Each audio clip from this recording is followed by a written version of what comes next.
Jika Anda ingin menemukan rahasia alam semesta, pikirkan energi, frekuensi, dan getarannya.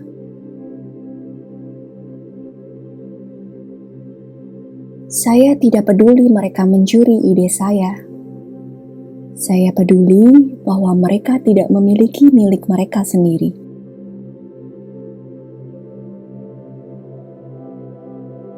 Dari semua hal, saya paling suka buku.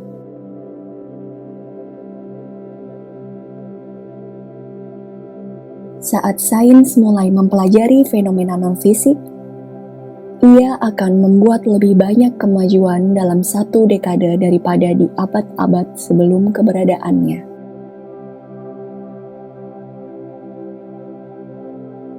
Para ilmuwan saat ini berpikir secara mendalam, bukan secara jernih.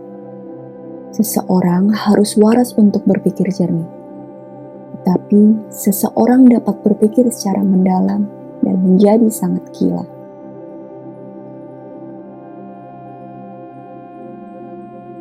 Menyendiri, itulah rahasia penemuan. Menyendiri, saat itulah ide-ide lahir.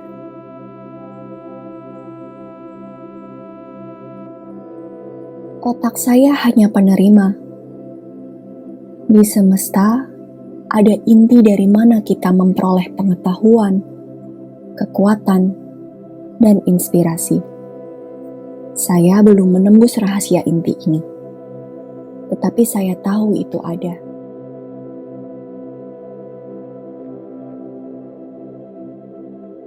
Hadiah adalah milik mereka.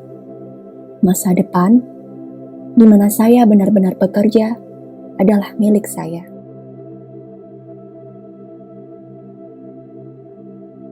Jika kebencianmu bisa diubah menjadi listrik, itu akan memerangi seluruh dunia.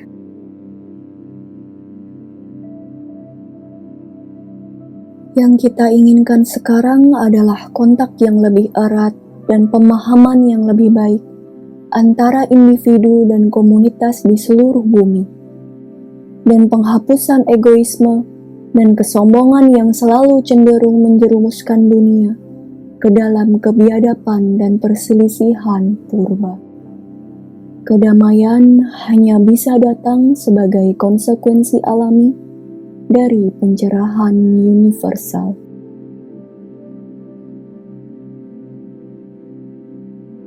Setiap orang harus menganggap tubuhnya sebagai hadiah tak ternilai dari orang yang dia cintai di atas segalanya. Sebuah karya seni yang luar biasa, keindahan yang tak terlukiskan, dan misteri di luar pemahaman manusia. Dan begitu halus, sehingga sebuah kata, nafas, pandangan, bahkan pikiran dapat melukainya.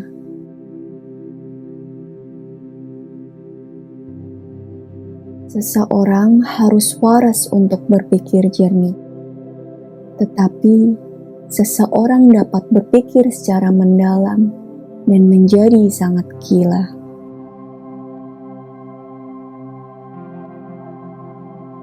Kebajikan kita dan kegagalan kita tidak dapat dipisahkan, seperti kekuatan dan materi. Ketika mereka berpisah, manusia tidak ada lagi.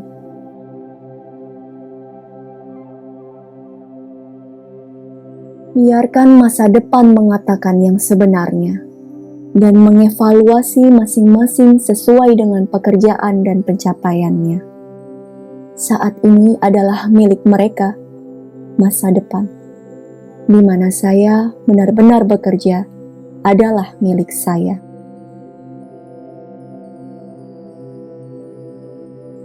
Semua yang hebat di masa lalu diejek, dikutuk, diperangi, ditekan, hanya untuk muncul semakin kuat, semakin penuh kemenangan dari perjuangan.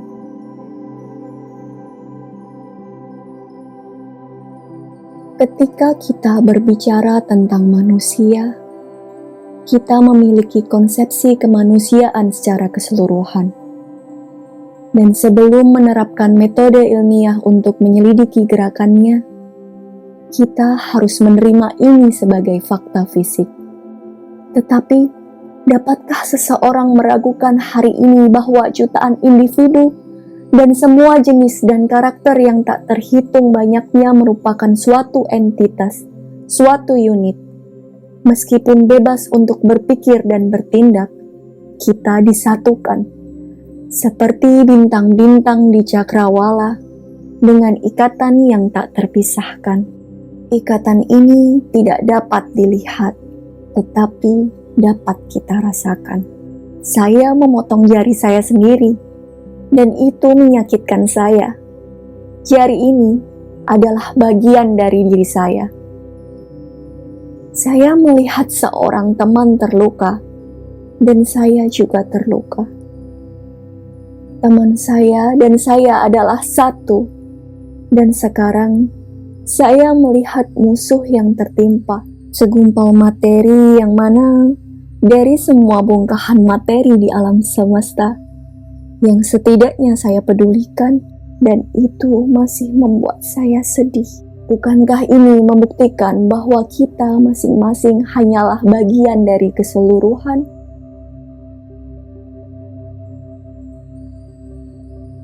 Hidup adalah dan akan tetap menjadi persamaan yang tidak mampu dipecahkan, tetapi mengandung faktor-faktor tertentu yang diketahui.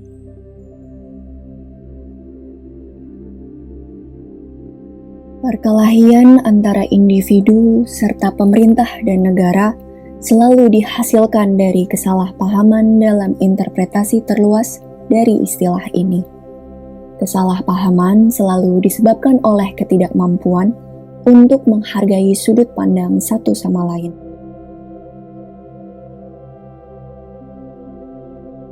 Kita mendambakan sensasi baru, tetapi segera menjadi acuh tak acuh terhadapnya.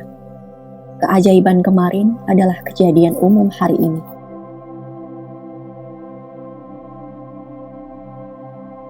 Penemuan adalah produk terpenting dari otak kreatif manusia. Tujuan pokoknya adalah penguasaan pikiran sepenuhnya di atas dunia material, pemanfaatan sifat manusia untuk kebutuhan manusia.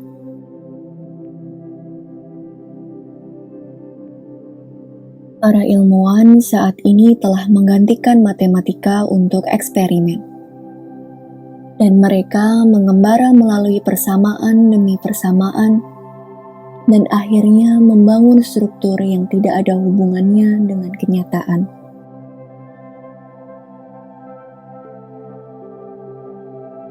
Sejak kecil, saya dipaksa untuk memusatkan perhatian pada diri saya sendiri. Hal ini membuat saya sangat menderita. Tetapi, menurut pandangan saya saat ini, itu adalah berkah tersembunyi karena telah mengajari saya untuk menghargai nilai introspeksi yang tak ternilai dalam pelestarian hidup, juga sebagai sarana pencapaian.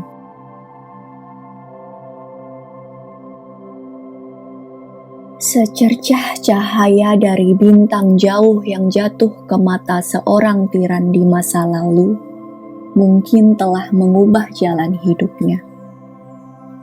Mungkin telah mengubah nasib bangsa-bangsa, mungkin telah mengubah permukaan dunia. Begitu rumit, begitu tak terbayangkan kompleksnya proses-proses di alam.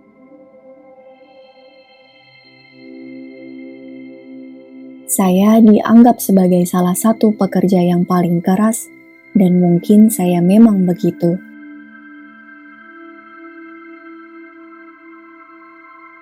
Anda mungkin hidup untuk melihat kengerian buatan manusia di luar pemahaman Anda.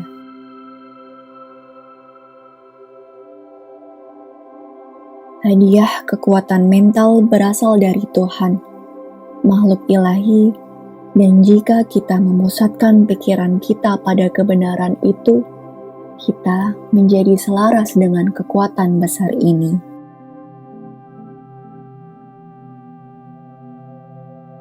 Individu itu fana, ras dan bangsa datang dan pergi, tetapi manusia tetap ada.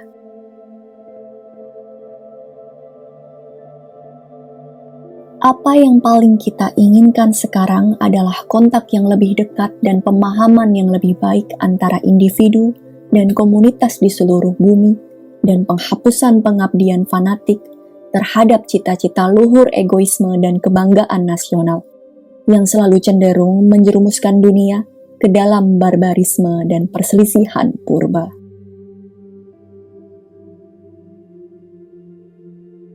Tetapi naluri adalah sesuatu yang melampaui pengetahuan.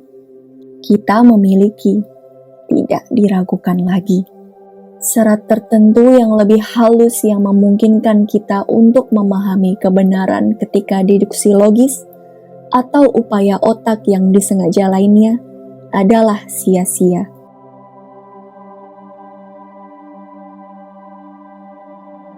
Saya adalah bagian dari cahaya, dan itu adalah musiknya.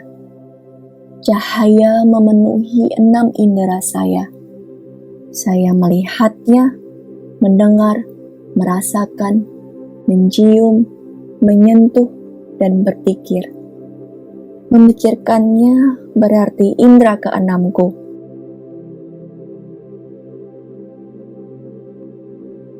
Bukan cinta yang kau buat, itu adalah cinta yang kau berikan.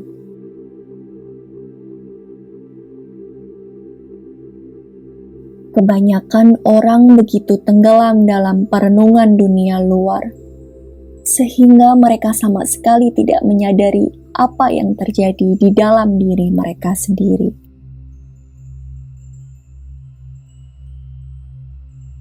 Setiap makhluk hidup adalah mesin yang diarahkan pada roda alam semesta.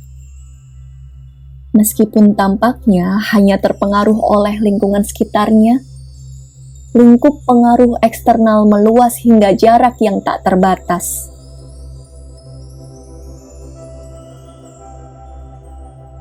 Metode saya berbeda.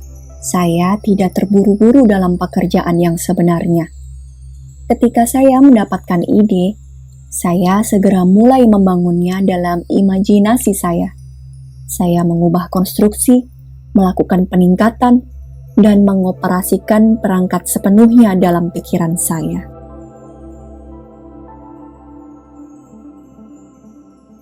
Orang ilmiah tidak bertujuan pada hasil langsung.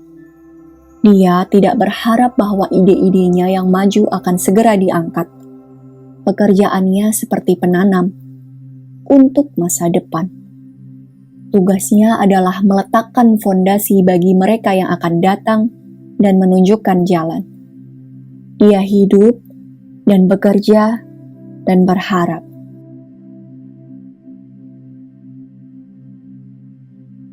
Karena kesamaan konstruksi kita dan kesamaan lingkungan kita merespon dengan cara yang sama terhadap rangsangan yang serupa. Dan dari kesesuaian reaksi kita, lahirlah pemahaman.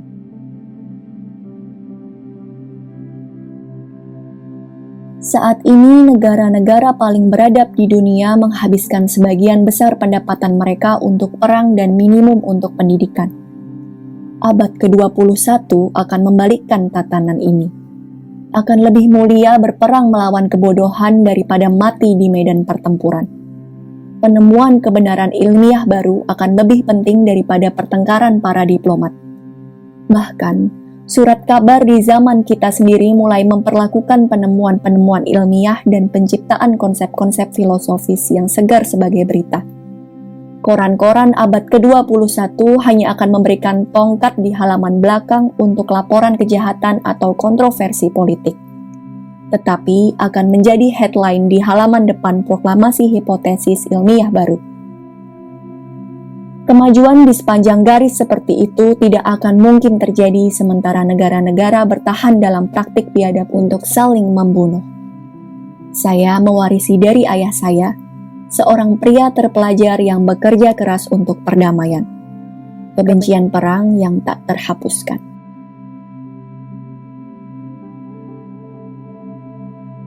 Dan pasti beberapa planet tidak berpenghuni, tetapi yang lain berpenghuni. Dan di antaranya pasti ada kehidupan di bawah semua kondisi dan fase perkembangan.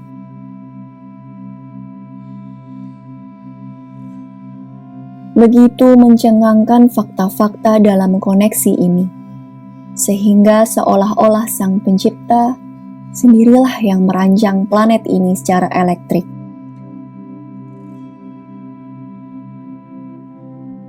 Kedamaian hanya bisa datang sebagai konsekuensi alami dari pencerahan universal dan penggabungan ras, dan kita masih jauh dari realisasi bahagia ini.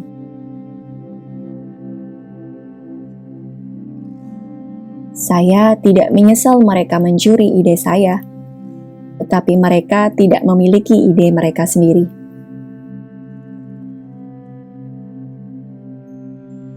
Momen hebat lahir dari peluang besar.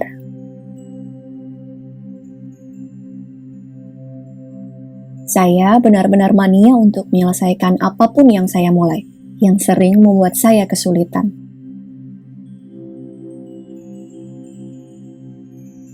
Jika Anda ingin menemukan rahasia semesta, pikirkan energi, frekuensi, dan getarannya.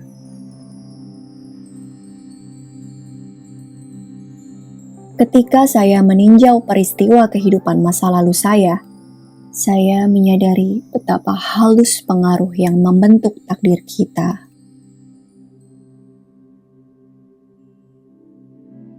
Saat saya mengucapkan kata-kata inspiratif ini, ide itu datang seperti kilatan petir, dan dalam sekejap kebenaran terungkap.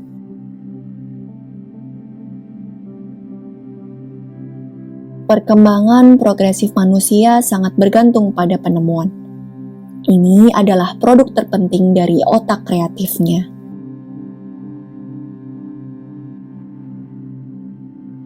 Ada sesuatu dalam diri saya yang mungkin ilusi seperti yang sering terjadi pada orang-orang muda yang senang. Tetapi jika saya beruntung mencapai beberapa cita-cita saya, itu akan atas nama seluruh umat manusia.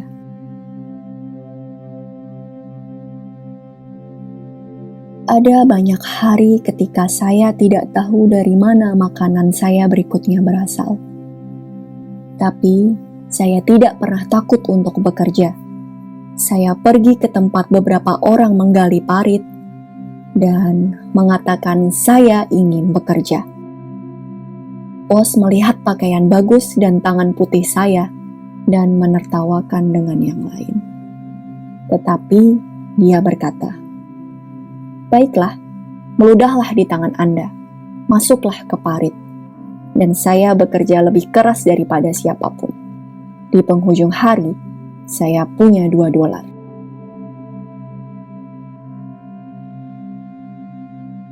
Saya datang dari Paris pada musim semi tahun 1884 dan melakukan kontak intim dengannya, Thomas Edison. Kami bereksperimen siang dan malam, tidak terkecuali hari libur. Keberadaannya terdiri dari periode alternatif kerja dan tidur di laboratorium. Begitu besar dan tak terkendali semangatnya untuk bekerja.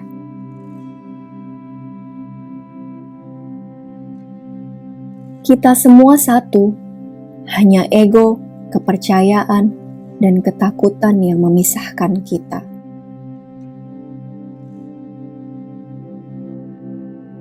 Sebuah dunia baru harus lahir. Sebuah dunia yang akan membenarkan pengorbanan yang ditawarkan oleh umat manusia. Dunia baru ini harus menjadi dunia di mana tidak akan ada eksploitasi yang lemah oleh yang kuat, yang baik oleh yang jahat.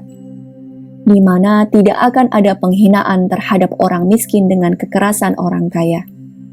Di mana produk intelek, ilmu pengetahuan, dan seni akan melayani masyarakat untuk perbaikan dan keindahan hidup, dan bukan individu untuk mencapai kekayaan.